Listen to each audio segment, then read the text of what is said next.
Hi besties, before we get into this, I need you to stay with me because what you are about to hear completely changes how this season should be understood. This was not closure, this was not healing, and it was definitely not the end of the story. What really happened in this tell-all was a quiet rewriting of history, an erasing of accountability, and a protection of the very system that destroyed this family. And if you blink or click away, you will miss the moment where the truth finally shows itself. And once you see it, you cannot unsee it. Hi besties, welcome back to the channel, and buckle up because this episode did not end, it exploded. And what we just watched was not closure, not healing, not resolution, but a carefully packaged illusion designed to make it look like everyone has moved on, when the reality is far darker and far messier and far more unresolved than anyone wants to admit. Because from the very first moment of this tell-all, it was clear that nothing has changed. Not really. Not emotionally, not relationally, not structurally, and certainly not for the people who matter most, the children. This entire episode tried to convince us that the past should stay in the past, that rehashing old wounds is toxic, that asking the same questions over and over again does not change the present. But that logic only works if the present is healthy, and it is not. What we are watching is a family fractured beyond repair, pretending that distance equals peace, and silence equals healing, and apologies without accountability equal growth. And that simply is not true. Because by the time we reached the end of this tell-all, not a single relationship had been restored, not a single truth had been fully acknowledged, and not a single person had truly taken responsibility for the damage that has been done for over a decade. They are not friends, they are not rebuilding, they are not coming back together, and they never will be the harmonious family unit TLC tried desperately to sell us. This season is gone, and it has been gone for a very long time. And what made this season so frustrating was not watching the fallout itself, but watching them pretend that relationships still existed when they clearly do not. These people are living completely separate lives, interacting only when the cameras are rolling. And what this tell-all refused to confront was the cost of that breakdown, the cost to the women, and more importantly, the cost to the children. Because while Suki continued to circle the same tired narratives, while production leaned into moments that happened over a decade ago, the real damage was sitting right there, unaddressed, ignored, and minimized. The children who grew up on camera, the children who watched their father emotionally disappear, the children who now openly say they do not have relationships with him, the children who were raised inside a system that taught them love was conditional and attention was something you had to compete for. And instead of holding the person with the most power accountable, the tell-all repeatedly shifted blame back onto the women, questioning their friendships, questioning their boundaries, questioning their decisions, and even dragging Jen into the narrative as if she was somehow the root of a marriage that had been dead for years. The idea that Jen was responsible for Mary leaving Cody is not just absurd, it is insulting. Because Cody did not want Mary. He did not want to live with her. He did not want to share a bed with her. He did not want to build a life with her. He wanted her income and her compliance and nothing more. And yet, suddenly, we are expected to believe that a friend telling the truth was the real threat, that Jen was unsafe, that Jen was manipulative, that somehow Jen had power over a marriage that Cody himself abandoned years earlier. And the irony is that Cody admits to meddling in Mary's life, calling her, telling her that her friend was not a good influence, trying to control who she trusted, even after emotionally discarding her, because control has always been the point.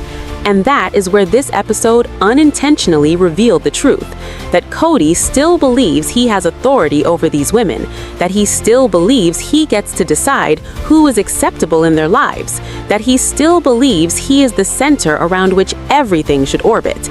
And when Mary pushed back, when she expressed concern about Jen's behavior, when she acknowledged that Jen was speaking truths Kody did not want to hear, the response was anger, silence, legal intervention, because every conversation escalates when the truth threatens the hierarchy.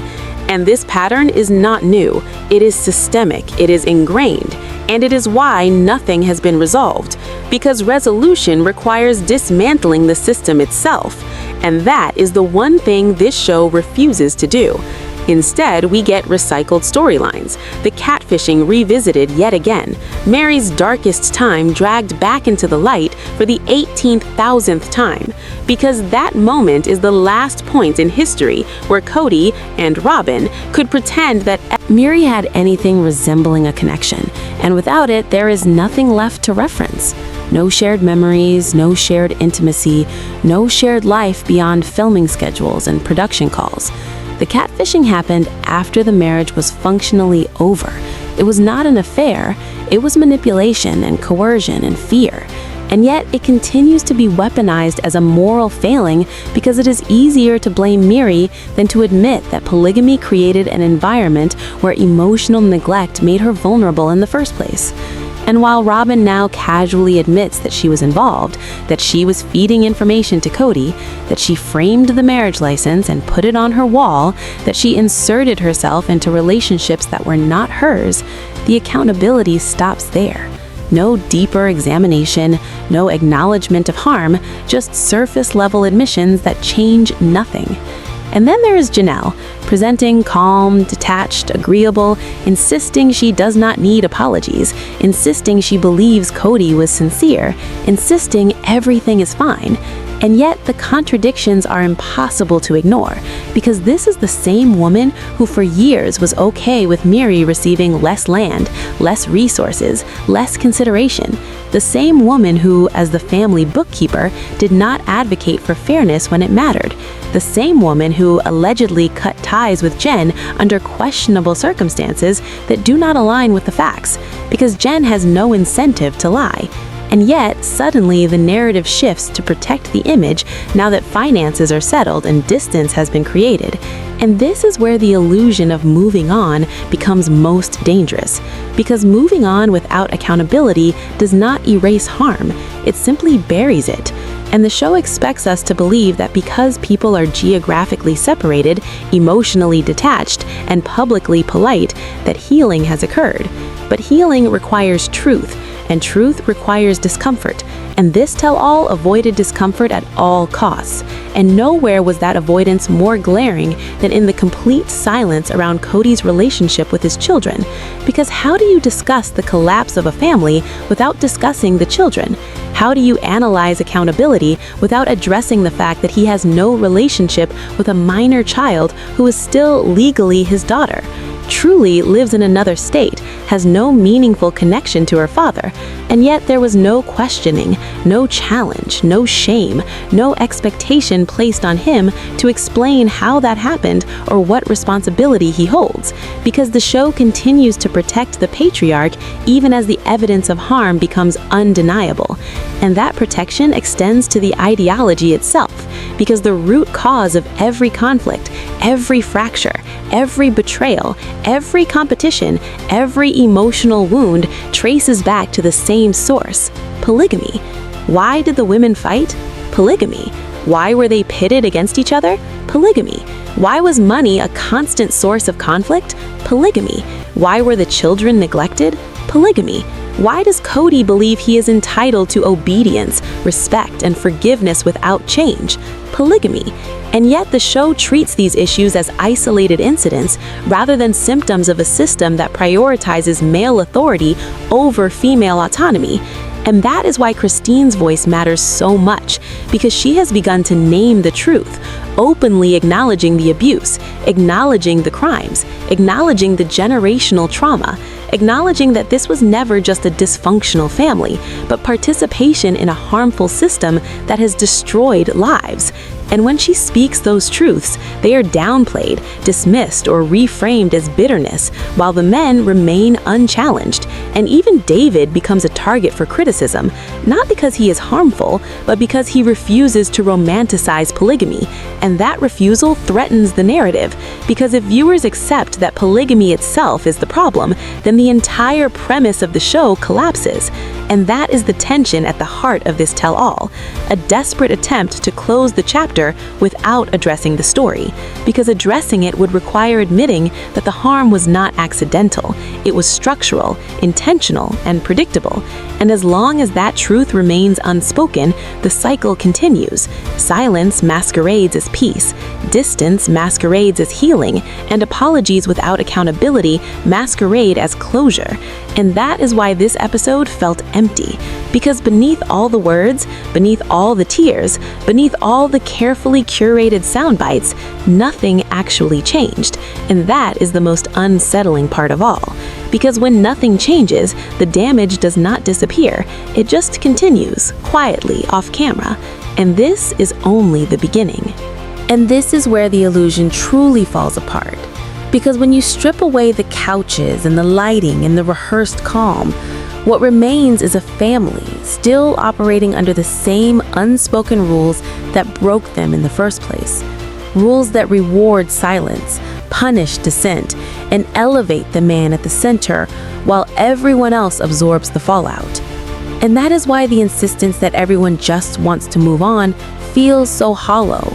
Because moving on implies choice and freedom and agency, and those things have never been evenly distributed in this family. The women were taught to endure, not to question, to adapt, not to challenge, to sacrifice, not to receive. And the moment any of them stepped outside that framework, they were labeled difficult, disloyal, unsafe, or manipulated by outsiders. And that label followed Mary for years, isolated, scapegoated, and quietly blamed for every fracture, even as she continued to show up, even as she continued to contribute, even as she continued to hope for scraps of affection that never came.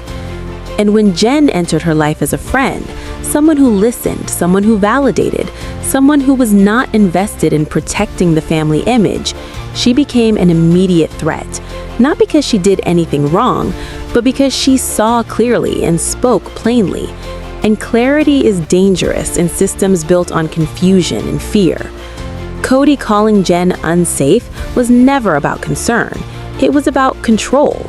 Because control requires isolation, and isolation requires cutting off voices that challenge the narrative. And the fact that he still felt entitled to do that after emotionally abandoning Mary reveals everything about his mindset. He did not see her as an autonomous adult. He saw her as a resource, a role, a responsibility that still belonged to him. And when that ownership was threatened, the reaction was predictable: anger, withdrawal, legal barriers, because accountability has always been avoided by creating distance rather than addressing harm. And this pattern repeats across every relationship. Janelle maintains emotional detachment, presenting peace as strength while avoiding deeper confrontation. Christine speaks truth and is labeled dramatic. Robin positions herself as the mediator while quietly reinforcing the hierarchy. And Cody remains at the center, demanding loyalty while offering none in return. And the tell-all reinforced these dynamics by focusing on moments that distract rather than illuminate, by revisiting old wounds without addressing the system that created them, by framing accountability as negativity and silence as maturity. And the result is a narrative that protects the image while abandoning the people who lived the reality. And nowhere is that abandonment more painful than in the lives of the children. Because while adults can choose distance, children internalize absence. They learn to explain it, they learn to minimize it, they learn to blame themselves. And the show has spent years benefiting from their presence, from their stories, from their vulnerability, while refusing to fully acknowledge the cost of growing up in a family where acknowledging what it has been built on. And so, instead of progress, we get repetition. Instead of growth, we get distance. Instead of healing, we get silence. And silence is presented as peace, and peace is presented as closure. But closure without truth is just denial dressed up as resolution. And as the cameras fade, as the couch is empty, as the cast insists they are done talking about the past, the reality remains unresolved because the past is not gone. It lives in the relationships that never healed, the children who still wait for connection, the women who are still untangling their worth from a system that told them suffering was sacred. And until that is acknowledged, until responsibility is taken, until the ideology itself is questioned, nothing will truly change. And that is why this episode did not feel like an ending. It felt like an avoidance. An avoidance has a cost, and that cost will continue long after the cameras stop rolling. So, if this really was the end, then let's be honest about what we watched. Nothing was resolved, nothing was healed, and no one was truly held accountable. The family did not come back together, the wounds were not addressed, and the truth was carefully avoided. And moving on without accountability is not growth, it is denial. The real story is not about the past, it is about what this system continues to do to women and children. And until that is acknowledged, this was never an ending. It was a